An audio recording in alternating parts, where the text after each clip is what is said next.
vos Bibles? Pouvez-vous me montrer vos BIBLE? Ah, voilà. Ça, c'est notre repère, c'est notre boussole. Si un jour vous me voyez venir avec un autre livre, de toute façon, je ne suis pas inquiet. J'ai des anciens, croyez-moi, ils veillent au grain et que Dieu soit béni. En tout cas, dimanche dernier, nous avions vu que si nous voulions voir notre foi progresser, il était important de manifester ce qu'on appelle le langage de la foi. Un langage de la foi qui se repose sur les vérités de la parole de Dieu, un langage de la foi qui a confiance en Dieu, j'ai envie de dire à 100%, un langage de la foi qui est dénué de toutes sortes de doutes ou bien d'incrédulité. Je ne dis pas qu'on ne peut pas à un moment donné vivre le doute, mais surtout on le combat, on n'accepte pas qu'il vienne se conforter dans notre cœur. Et puis un langage de la foi qui, bien sûr, et ça c'est l'équilibre, se rappelle et qui prend en compte de la souveraineté de Dieu. Et oui, souveraineté. J'aurais pu, peut-être c'est vrai, quelqu'un m'a fait la remarque, m'attarder un peu plus sur ce troisième et dernier point que nous avions partagé la dernière fois, la souveraineté de Dieu. Dieu va guérir l'un et Dieu va laisser peut-être l'autre dans l'épreuve. Mais Dieu sait ce qu'il fait. Et c'est là où on a besoin de lui faire pleinement confiance. Quand je lis dans l'Ancien Testament, par exemple, un homme qui a reçu une double onction de la part de Dieu, je parle du prophète Élisée, et la Bible nous précise que Élisée mourut de la maladie dont il était atteint. Est-ce qu'un chrétien peut-il être malade et peut-être même mourir de sa maladie? Vous avez la réponse. Paul, en toute simplicité, va dire « mais j'ai laissé Trophime malade ». Mais le Seigneur, il sait ce qu'il fait. Que nous vivions, que nous mourions, nous sommes au Seigneur et il fait de nous ce qu'il veut. Mais bien sûr, nous déclarons, nous confessons que Dieu veut guérir toutes les maladies. À la croix, Jésus a pris toutes nos maladies et toutes nos souffrances. Que Dieu soit béni et que Dieu soit glorifié. Aujourd'hui, je voudrais encore continuer sur le thème de la foi. On est déjà rendu à 3 dimanches où nous sommes arrêtés sur la foi. Et je voudrais peut-être ce matin insister cette fois-ci sur le combat.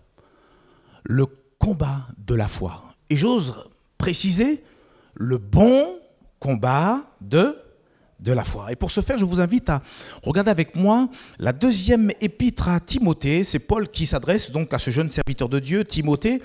Et il va lui dire en ces termes la déclaration suivante. 2 Timothée, chapitre 4 et le verset 7. Ce sera un premier verset d'introduction.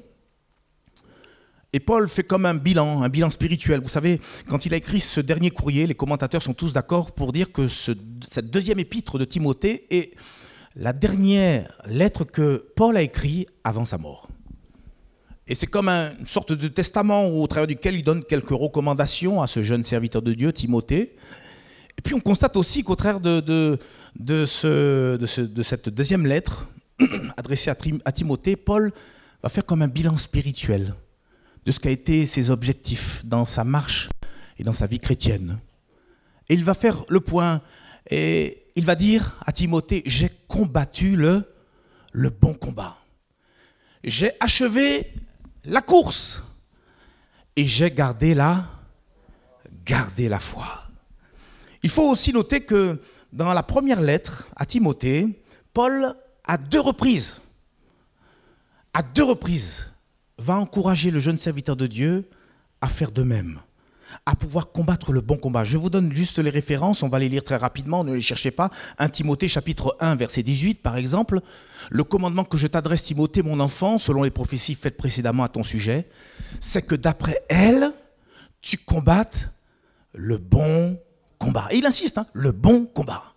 Et comme pour appuyer sa recommandation, un peu plus bas, 1 Timothée chapitre 6, cette fois-ci, le verset 12, 1 Timothée chapitre 6, verset 12, « Combat le bon combat de la foi, saisis la vie éternelle à laquelle tu as été appelé et pour laquelle tu as fait une belle confession en présence d'un grand nombre de témoins. » Et vous l'avez compris, si Paul insiste comme cela, c'est que quelque part ce bon combat, il est important pour nous. Il était important pour Timothée, en particulier, il est important pour nous en général, il est important pour l'Église entière. D'où l'importance, pour moi ce matin, de m'arrêter sur ce terme, cette expression, combattre le bon combat. Premièrement, je note que lorsque Paul Paul fait mention d'un bon combat, c'est bel et bien parce que quelque part, il y a un mauvais combat. La palisse n'aurait pas dit mieux. S'il y a un bon combat quelque part, c'est qu'il y a un mauvais combat autre part. Et je voudrais peut-être dans une première partie m'arrêter très rapidement sur ce que peut être le mauvais combat. Oui, se poser la question, mais s'il y a un mauvais combat, quel est-il?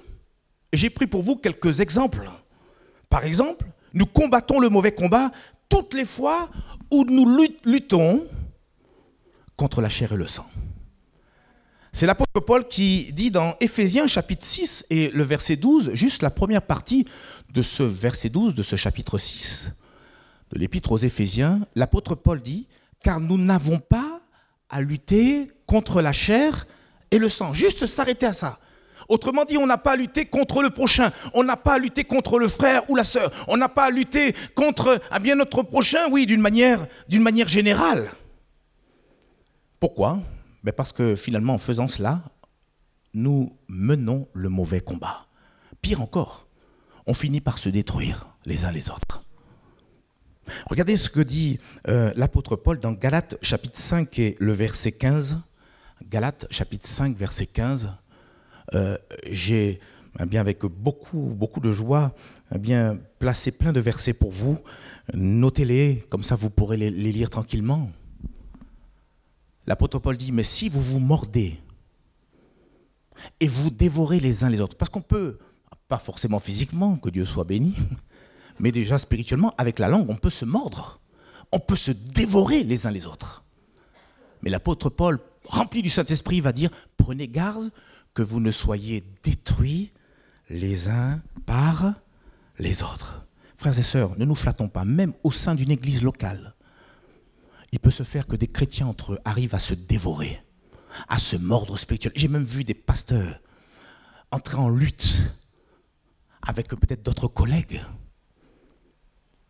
Et l'apôtre Paul nous prévient que quand on en arrive là, c'est toujours après, pour avoir des zizanies, des conflits, et puis tout cela amène à la destruction. Frères et sœurs, il y en a même qui ont perdu leur santé à cause de ça.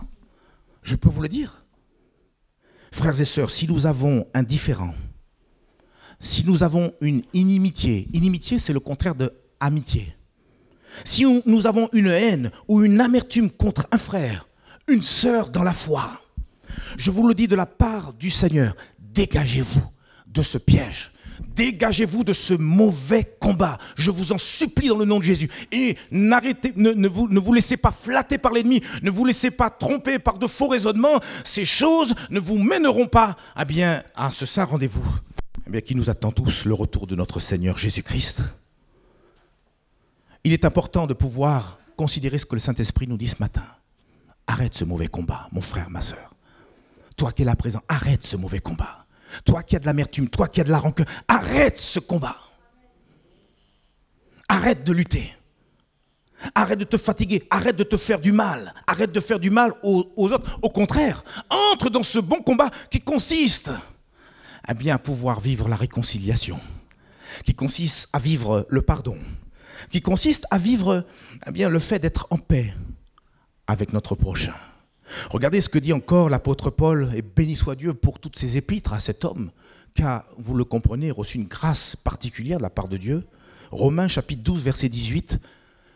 Romains chapitre 12, verset 18. S'il est possible, autant que cela dépende de vous, soyez en paix avec tous les hommes. C'est quelque chose, vous allez continuer à apprendre à me connaître. C'est quelque chose que j'aime et qui est cher à mes yeux.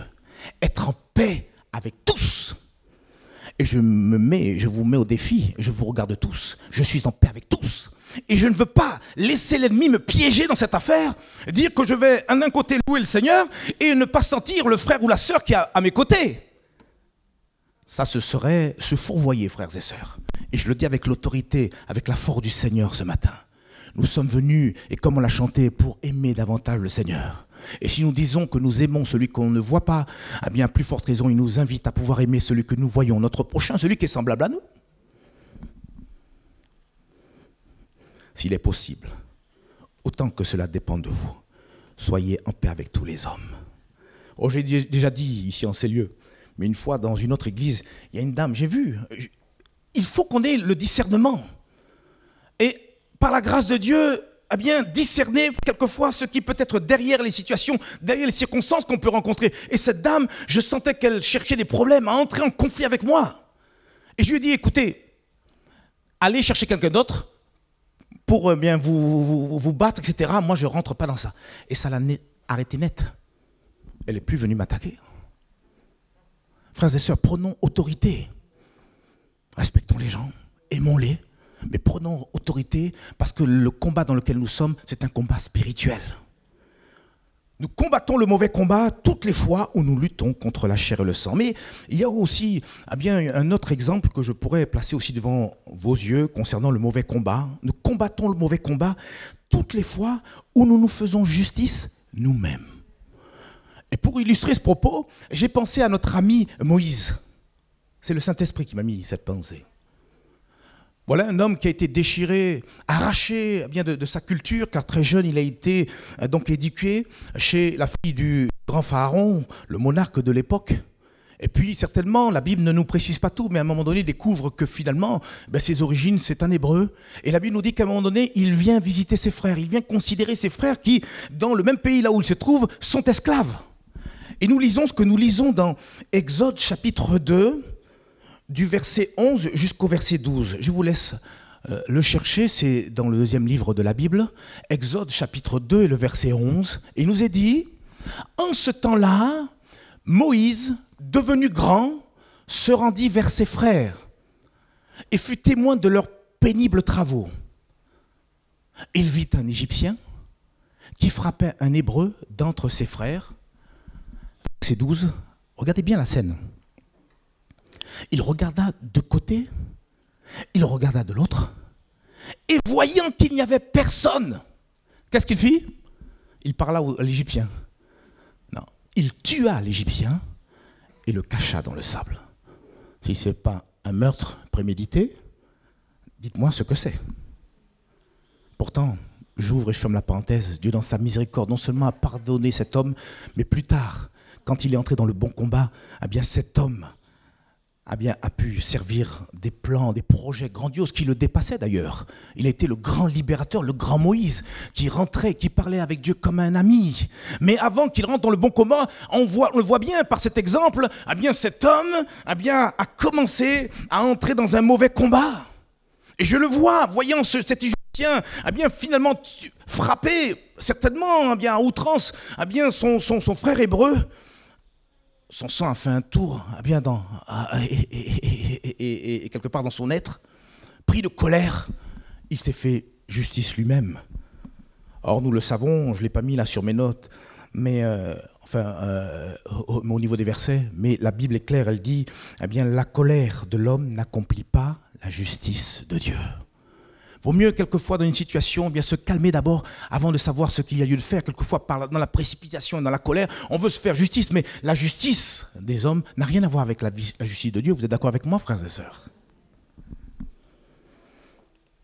Si tu es dans ce mauvais combat, laisse de côté ta propre justice et soumets-toi à la justice de Dieu. Parce que la justice des hommes n'a rien à voir avec la justice de Dieu. Dieu il dit, par exemple, si on n'aime pas son frère, on est un meurtrier. Alors la personne qui pense que être un meurtrier, c'est tuer père et mère, non, c'est pas ça seulement aux yeux de Dieu. Ne pas aimer son frère ou sa sœur, tu es un meurtrier. Voilà ce que dit la parole de Dieu. La justice de Dieu, elle est bien élevée. Et sans la grâce de Dieu, sans l'assistance du Saint-Esprit, qui pourrait pleinement l'accomplir et la mettre en pratique? Mon frère, ma sœur, si tu es dans ce mauvais combat, oui, entre dans ce bon combat qui consiste à se soumettre à la justice de Dieu. Et qu'est-ce qu'elle dit la justice de Dieu dans cette circonstance? Romains chapitre 12, versets 19 à 21, on le lit ensemble. Romains 12, versets 19 à 21. Ne vous vengez point vous-même. Aidez-moi à lire, mes amis. Mais laissez agir la colère, car il est écrit... À moi, dit Dieu, la vengeance, et à moi la rétribution, dit le Seigneur. Verset 20, mais si ton ennemi a faim, donne-lui à manger. Alors là, c'est là où on perd certaines personnes. Ils ne comprennent pas. Elle dit, qu'est-ce que c'est ça? S'il a soif, donne-lui à boire. Car en agissant ainsi, ce sont des charbons ardents que tu amasseras où? sur sa tête. Verset 21, ne te laisse pas vaincre par le mal, mais surmonte le mal par le bien. Voilà la justice à laquelle les chrétiens sont appelés à pouvoir manifester au quotidien. Oui, nous combattons le mauvais combat toutes les fois où nous nous faisons justice nous-mêmes. Et puis il y a peut-être un troisième et dernier point concernant cette première partie. Nous menons le mauvais combat toutes les fois où nous combattons avec nos propres armes. Sous-entendu, où nous combattons avec nos propres forces. Et là aussi, pour illustrer ce troisième point, j'ai pensé à ce fameux soir où Jésus lui-même a entraîné ses disciples dans ce jardin qu'on appelait Gethsémane. Et Jésus avait déjà averti ses disciples que dans ce jardin allait se mener un véritable combat. Je l'appelle le plus beau des combats. Dans la nuit noire, Jésus, lui, le prince, le Dieu vivant et vrai, lui, celui qui s'est présenté comme la lumière, attendait ses ennemis. Et là, ce soir-là, les disciples, eux, ont préparé cette guerre à leur manière, avec leurs propres armes. Et lisez bien les évangiles, vous découvrez qu'il y a quelques disciples, commencé par Pierre, ils avaient déjà commencé à affûter quelques épées. Jésus, bien sûr, a stoppé cet acte insensé. Parce qu'il leur a expliqué que ce n'était pas comme ça qu'ils allaient qu'ils allaient remporter cette victoire ce soir-là. Au contraire, Jésus leur a dit quoi? Regardez ce qu'il est écrit dans Luc chapitre 22, verset 40. Luc 22, verset 40. Lorsqu'il fut arrivé dans ce lieu, quel lieu? Le jardin de Gethsémane. Il leur dit, Jésus leur a donné dès le départ. Il dit, attention, on va entrer dans un combat. Jésus ne nous laisse jamais dépourvus. Jésus nous prépare tout d'avance. On va entrer dans un combat. Écoutez-moi bien, il leur dit, priez afin que vous ne tombiez pas en tentation. Qu'est-ce que Jésus a fait? Il leur a donné l'arme nécessaire, l'arme indispensable. Mais voyez-vous, les disciples, je me pose la question, avec vous, ont-ils pris au sérieux ce que Jésus leur avait donné comme recommandation? Et puis on se rend compte, si on regarde quelques versets plus bas, là aussi je ne l'ai pas donné à celui qui s'occupe des versets, au verset 46. 6 versets plus bas, Jésus qui réinsiste et qui leur rappelle l'arme, mais rien à faire. Ils ne comprennent pas que un combat spirituel ne peut pas se mener avec des armes charnelles. Pierre est venu avec ses épées, mais peut-être que toi tu viens avec tes raisonnements, avec ta propre justice, avec ta propre logique. Tu viens avec toutes sortes de raisonnements qui vont à l'encontre de ce que Dieu attend de toi. Et c'est là que tu vas mener un mauvais combat. Jésus leur déclara au contraire clairement que par la prière, seuls ils allaient être victorieux ce soir-là. Et le Seigneur nous dit ce matin que par la prière, nous pouvons remporter des combats lorsque nous traversons l'adversité, lorsque nous sommes dans l'épreuve, lorsque nous sommes les sujets carrément et donc des attaques de l'ennemi, parce que l'ennemi attaque. Vous croyez que l'ennemi reste les bras croisés? Le diable, il attaque de toutes sortes de manières. Mais Dieu nous a laissé des armes. La Bible dit dans 2 Corinthiens chapitre 10 et le verset 4, la vérité suivante, c'est l'apôtre Paul encore qui parle, et on va peut-être y revenir un peu plus tard. Car les armes avec lesquelles nous combattons ne sont pas charnelles, mais elles sont puissantes par la vertu de Dieu. Pourquoi? Pour renverser des forteresses. Et peut-être que tu es dans un combat spirituel, et peut-être que devant toi il y a des forteresses, et tu essayes de les renverser avec tes petites armes, tes propres armes, un peu comme Pierre qui a finalement coupé l'oreille de ce serviteur, et donc de ce prêtre. Je parle de Malchus. Mais ça n'a été d'aucune utilité. Seule la prière de Jésus lui a donné d'être victorieux. Et heureusement, lorsqu'il a prié, il a dit, Seigneur, toutefois non pas ce que je veux, mais ce que tu veux toi. Et ça lui a permis d'aller jusqu'au bout de là où le Seigneur, le Dieu vivant et vrai, son Père voulait qu'il aille, c'est-à-dire sur la croix, afin de mourir pour nos péchés. Que Dieu soit béni et que Dieu soit glorifié. Il y a certainement d'autres choses à partager concernant le mauvais combat, mais je pense que vous serez d'accord avec moi, on va s'en arrêter là. Et on va en tout cas se tourner quelques instants sur ce qui nous intéresse, c'est-à-dire essayer de comprendre ce que Paul voulait dire quand il parlait de bon combat. Est-ce que ça nous intéresse, ça? C'est quoi le bon combat? Il y a des expressions comme ça dans la Bible, et il faut arriver à peut-être s'asseoir et laisser le Saint-Esprit nous éclairer et nous faire comprendre les choses. C'est quoi combattre le bon combat? Eh bien, il y a quelques pistes, quelques réponses, et la première, nous la trouvons dans 1 Timothée, chapitre 1, les versets 18 à 19. Et pour ce faire, je vous laisse le temps de le chercher dans votre Bible. 1 Timothée, chapitre 1, verset 18. Et nous lisons ensemble. Le commandement que je t'adresse, Timothée mon enfant, selon les prophéties faites précédemment à ton sujet, c'est que d'après elles, tu combattes le bon combat. Quel est ce combat? En quoi consiste ce combat? On a la réponse juste au verset suivant, verset 19. En gardant la foi et une bonne conscience. Cette conscience, quelques-uns l'ont perdue, et alors ils ont fait naufrage par rapport à la foi. Je bénis le Seigneur parce que je ne sais pas si vous avez fait attention, au travers des dons spirituels, on a entendu le Saint-Esprit nous demander de garder la foi. Qui s'en est rappelé? Qui l'a entendu? Et je vous l'ai déjà dit, faisons attention quand Dieu nous parle. On s'habitue aux prophéties. Oh, ça c'est du déjà vu, du déjà entendu. Mais Dieu sait ce qu'il fait quand il parle. Soyons attentifs quand il nous parle. Et j'ai retenu, remarquez, comme ça correspondait effectivement au message d'aujourd'hui, j'ai été un peu plus interpellé, mais le Seigneur nous a dit, restez attachés, gardez la foi. Le bon combat consiste, et là je m'adresse à tous les chrétiens, tous ceux même qui entendront ce message par la suite, le bon combat consiste à garder la foi. Et je précise, garder la foi en Dieu. Pas dans une religion, pas dans un rituel, pas dans des pratiques religieuses. Non, gardez la foi en Dieu.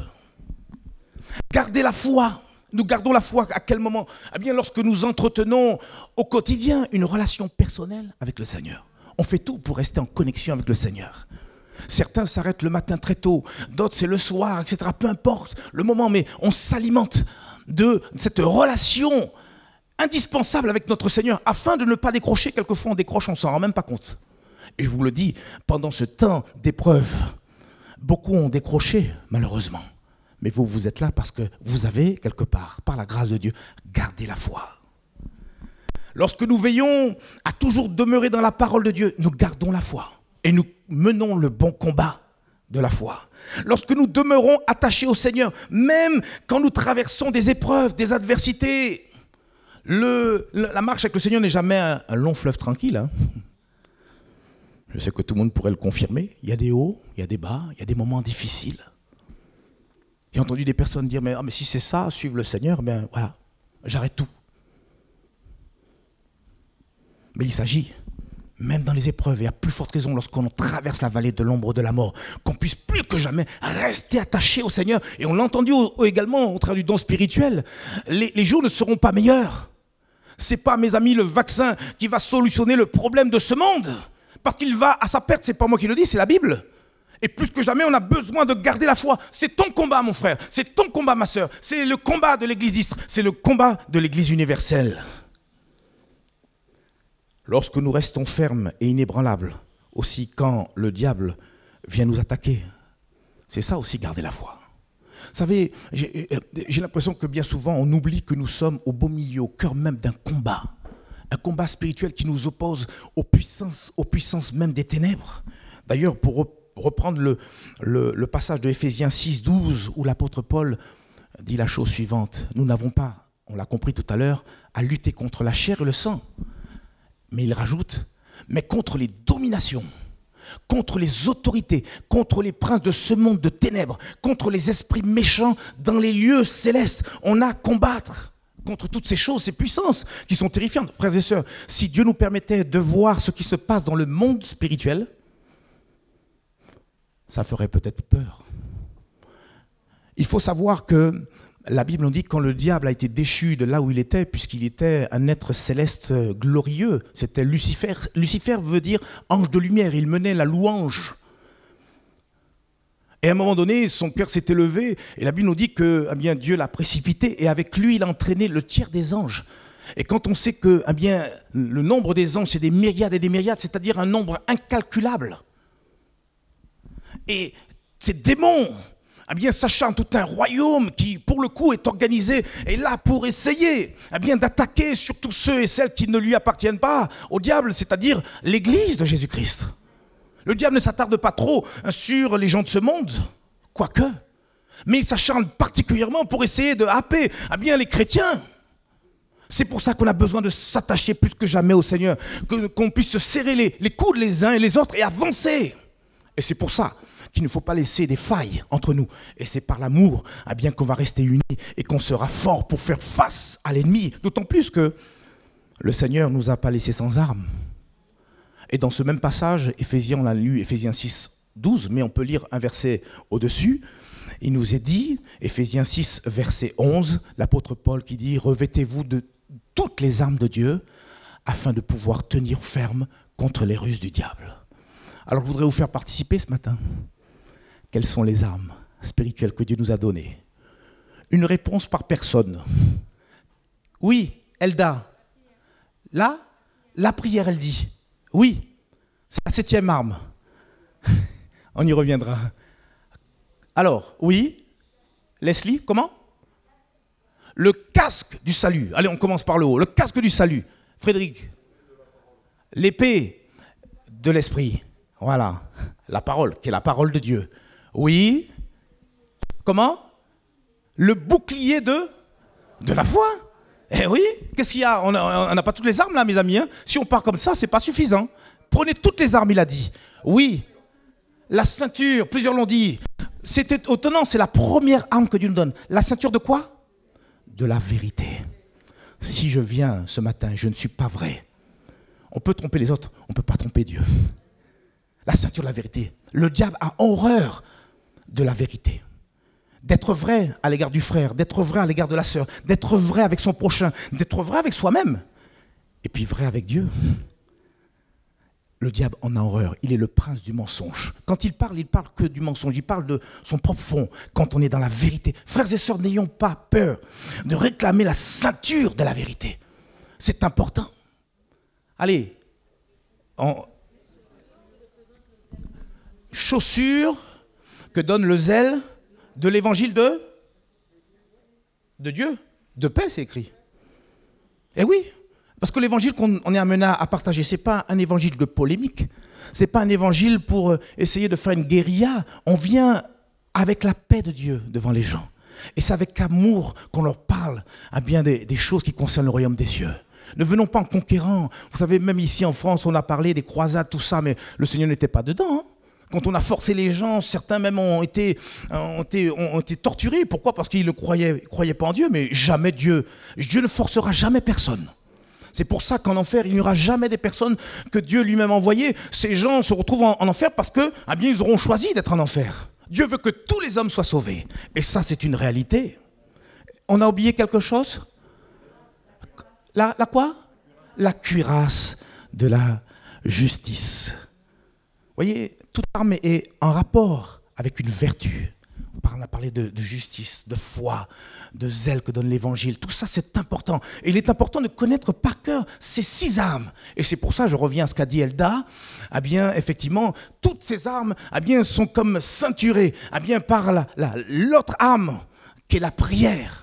Il nous faut prier le matin, il nous faut prier le soir, il nous faut prier à midi, il nous faut prier, eh bien peut-être au-dedans de nous, quelquefois il faut élever la voix. On a parlé du langage de la foi, il faut prier, il faut proclamer la parole de Dieu. La prière est une arme et il faut que l'Église prie. C'est pour ça que nous vous attendons chaque mardi pour pouvoir intercéder. Le mardi soir n'est pas une option. Mais c'est là où eh bien, on mène le combat, parce qu'il y a des situations qui ont besoin de la prière, et la prière de la foi. Ah, j'aurais aimé entendre un amen. Dieu nous a donné les armes. Et il faut le savoir, ou peut-être en tout cas le rappeler, c'est que le but du diable, quand il vient nous attaquer, un jour il décide, il a son calepin, il a dit aujourd'hui je vais attaquer, tiens je vais attaquer Michel Loris, c'est là. Il prévoit, il emmène ses soldats, tout, etc. Préparez ça, il prépare, c'est un rusé. C'est le malin, c'est celui qui vient, le voleur, qui vient pour dérober, égorger, détruire. Et ce qu'il cherche concernant Michel, eh bien, c'est de pouvoir saper sa foi. Il ne cherche pas autre chose. Regardez ce que dit Jésus à Pierre. Alors, je vous lis donc le verset dans la version Parole vivante. Luc chapitre 22, verset 31. Il nous est dit la chose suivante. Écoute, Simon, méfie-toi.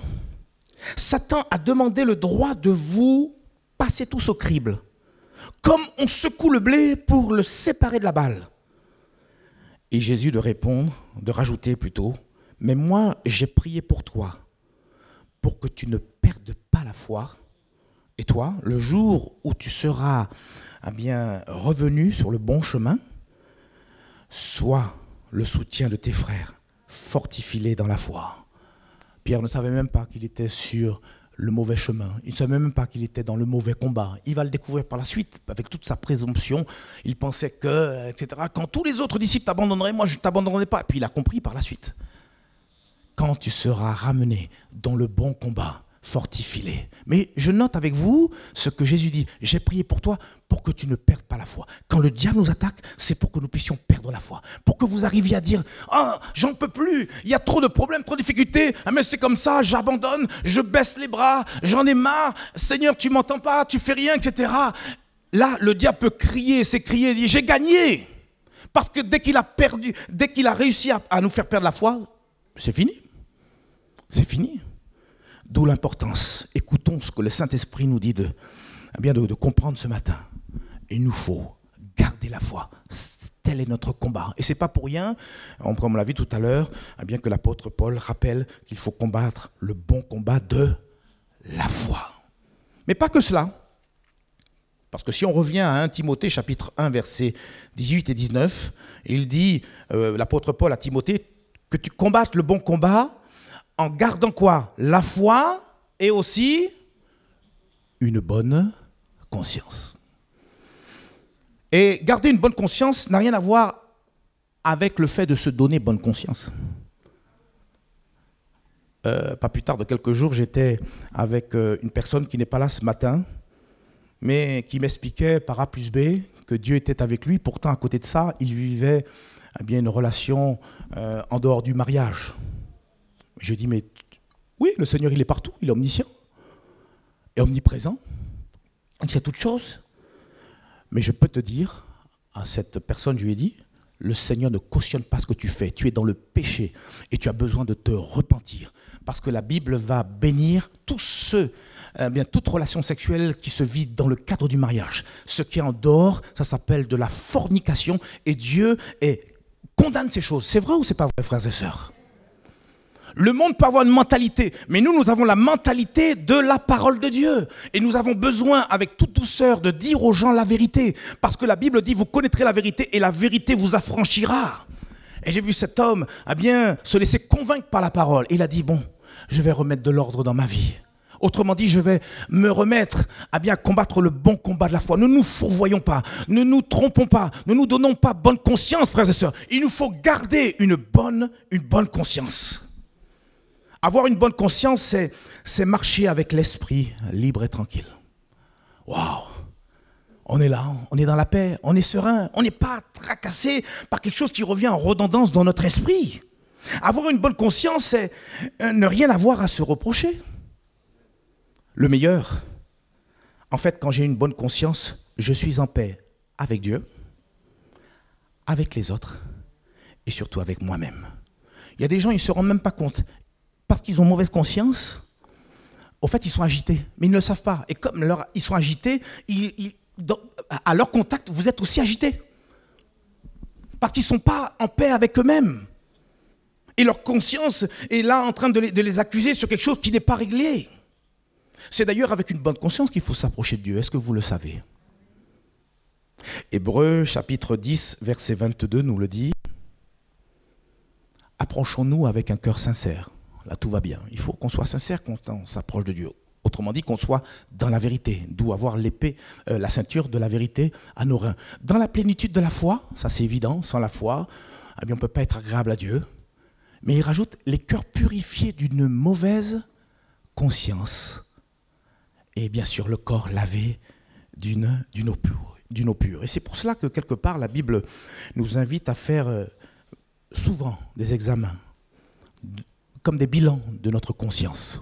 Tout à l'heure, on a pris le pain et le vin au trait de la Sainte Seine. Que dit l'apôtre Paul? De pouvoir s'examiner avant de prendre ces emblèmes. Pour que ce soit réellement une bénédiction, on a besoin de s'arrêter, puis de faire le point, peut-être de la semaine, peut-être de même ce qui s'est passé ce matin. Et puis s'il y a quelques péchés qui reviennent à notre esprit, il s'agit pour nous de tout simplement nous repentir, de nous approcher de Dieu avec un cœur humble, croyant que le Dieu que nous servons, c'est aussi un Dieu d'amour, un Dieu plein de miséricorde. Et si de tout mon cœur je lui demande humblement pardon, il me pardonne. Si nous sommes infidèles, lui, il demeure fidèle.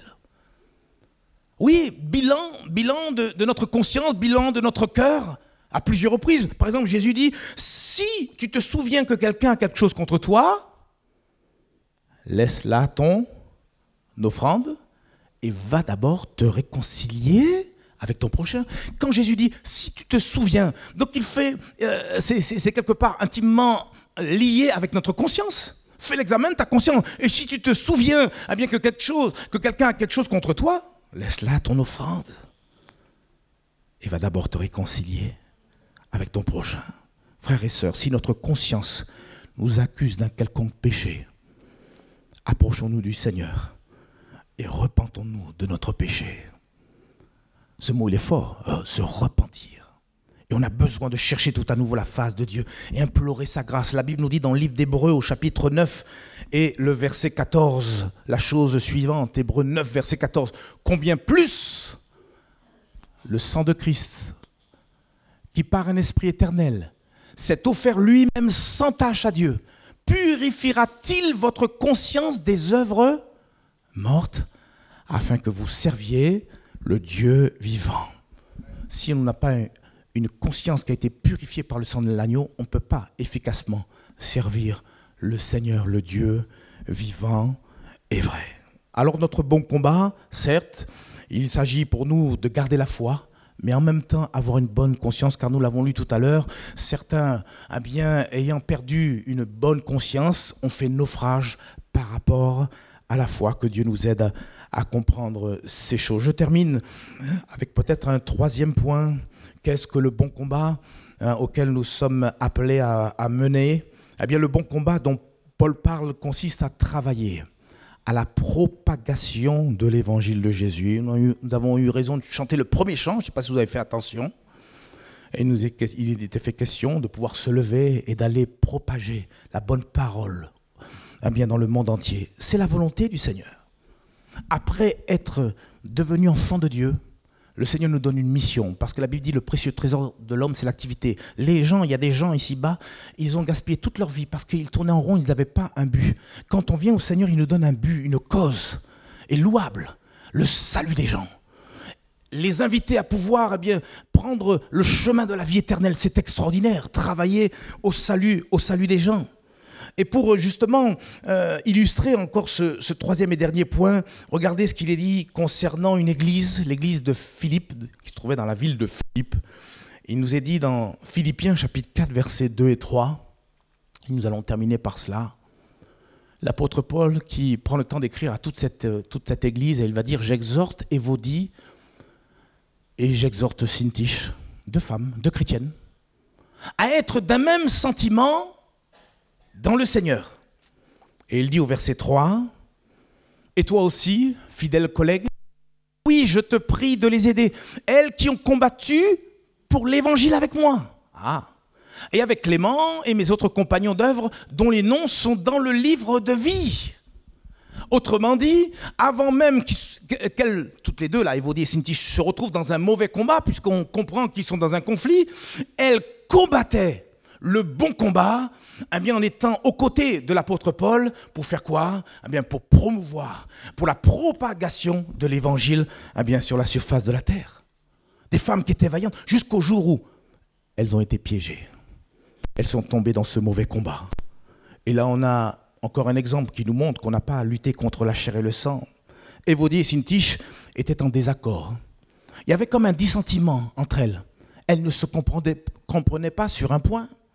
Et quelque part, tous les chrétiens de l'église de la ville de Philippe étaient au courant de ce dissentiment.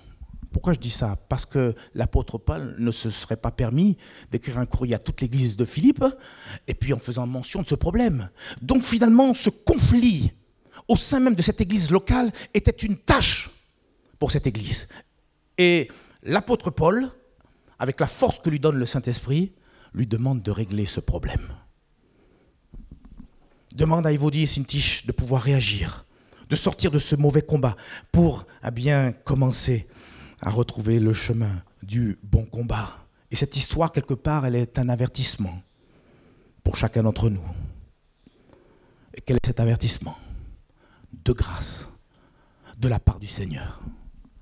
Ne dépensons pas notre énergie, ne dépensons pas notre temps, et peut-être même toute notre personne, dans des faux combats, dans des mauvais combats.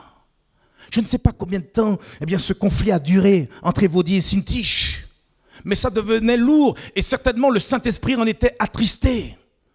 Je vous le dis de la part du Saint-Esprit de grâce, sortez de tous ces mauvais combats et au contraire veillons à ne pas laisser notre vieille nature nous dévier du bon combat qui consiste à travailler au salut des âmes perdues. Amen ou pas amen, frères et sœurs?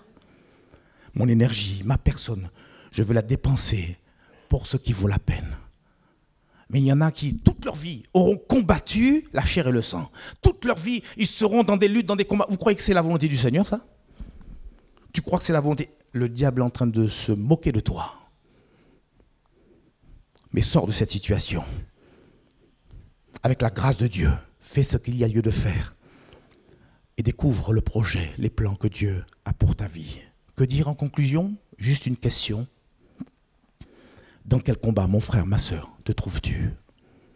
Est-ce le bon combat ou est-ce le mauvais combat?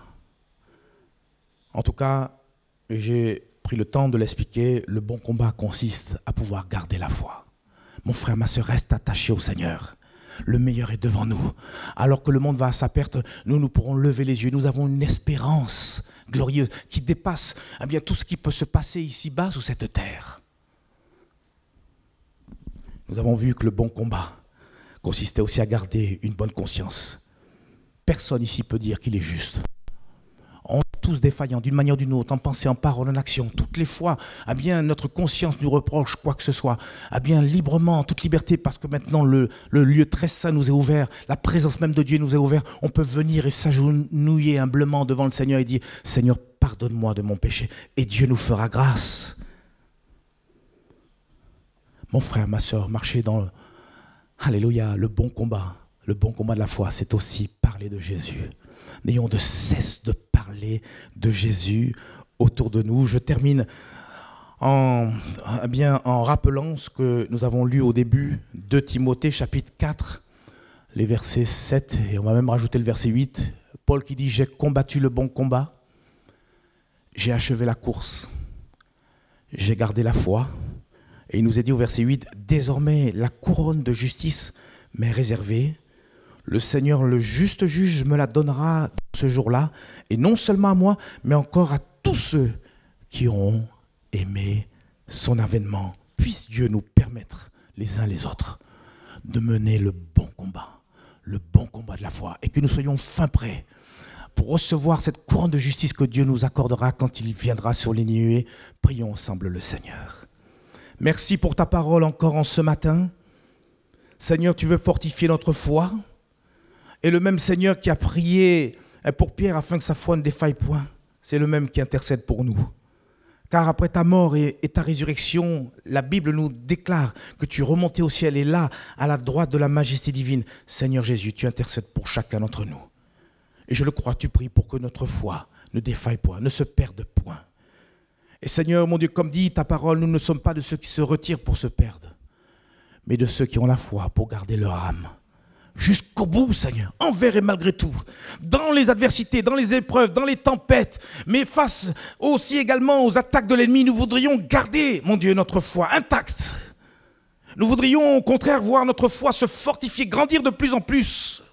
Nous voudrions proclamer le langage de la foi et marcher avec toi avec une bonne conscience.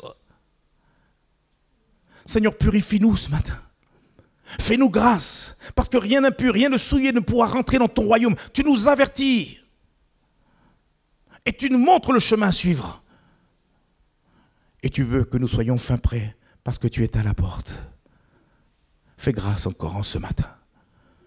Fais grâce, Seigneur mon Dieu, au nom de Jésus, je te le demande. Alors qu'on a les têtes baissées, les yeux fermés, il y a peut-être quelqu'un ou quelqu'une qui reconnaît qu'il n'est pas dans le bon combat. Il reconnaît qu'aujourd'hui, il est dans ce mauvais combat.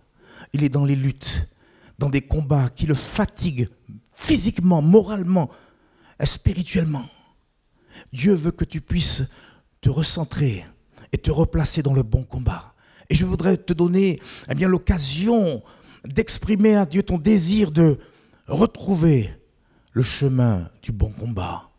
Et pour ce faire, je voudrais t'inviter à ta place, alors que les yeux sont fermés, les têtes sont baissées. Vous qui avez besoin de combattre tout à nouveau sur le bon chemin, vous qui avez besoin de combattre le bon combat de la foi, je vous invite à pouvoir vous lever à votre place. Il n'y a que Dieu qui connaît vos combats, vos luttes, les armes que vous avez utilisées jusqu'à maintenant qui n'ont pas été efficaces. Dieu veut maintenant vous donner des armes spirituelles. Alors levez-vous à votre place. Levez-vous à votre place alors que les têtes sont baissées, je le répète, ce n'est pas du spectacle. Vous qui vous sentez concernés par ce que je vous dis de la part du Seigneur, levez-vous à votre place et dans le nom de Jésus, le Seigneur va vous aider. Le Seigneur va vous donner d'arrêter de combattre le faux combat, le mauvais combat, et vous allez trouver ce bon et beau combat qui consiste à garder la foi. Le Seigneur connaît ce que tu portes. Et aujourd'hui, il te dit de te décharger complètement sur lui. Seigneur, tu vois ces personnes qui se sont levées. Elles se sont levées parce que évidemment, elles ont, Seigneur mon Dieu, à leur rein la vérité pour ceinture. Celle qui est importante, nous l'avons lu tout à l'heure. Parce que pour nous approcher de toi, il faut que nous soyons sincères. Père, je te prie, Seigneur mon Dieu, d'honorer leur foi en ces instants. Et leur conscience, ils veulent, Seigneur Père mon Dieu, la déposer à tes pieds. Et c'est toi qui t'en occupes maintenant. C'est toi qui purifie, c'est toi qui sanctifie, qui pardonne au nom de Jésus-Christ. Et Seigneur Père, ils sont d'accord pour déposer toute fausse arme, Seigneur mon Dieu. Et ils sont d'accord pour ne pas se faire eux-mêmes justice, mais pour pouvoir tout simplement s'abandonner à ta propre justice, à ta justice à toi. Celle qui est juste, qui est pure, qui est équitable. Seigneur, je t'en supplie, viens à leur secours, viens les aider, Seigneur Père, à retrouver la foi, à se fortifier dans la foi en Dieu. Seigneur Père, dans la foi en tes promesses, au nom de Jésus-Christ. Mon Dieu, de les encourager et qu'ils ne se laissent point écraser, abandonner. Seigneur Père, mon Dieu, quand ils passent, Seigneur, mon Dieu, des moments difficiles, tu vois ceux qui sont dans l'épreuve, ceux qui sont ballottés, malmenés, fais leur grâce. Rappelle-leur que tu es à leur côté, que tu les soutiens maintenant au nom de Jésus-Christ. Merci Seigneur mon Dieu, parce que tu les fortifies maintenant et tu les encourages pour la seule gloire de ton nom. Amen, amen.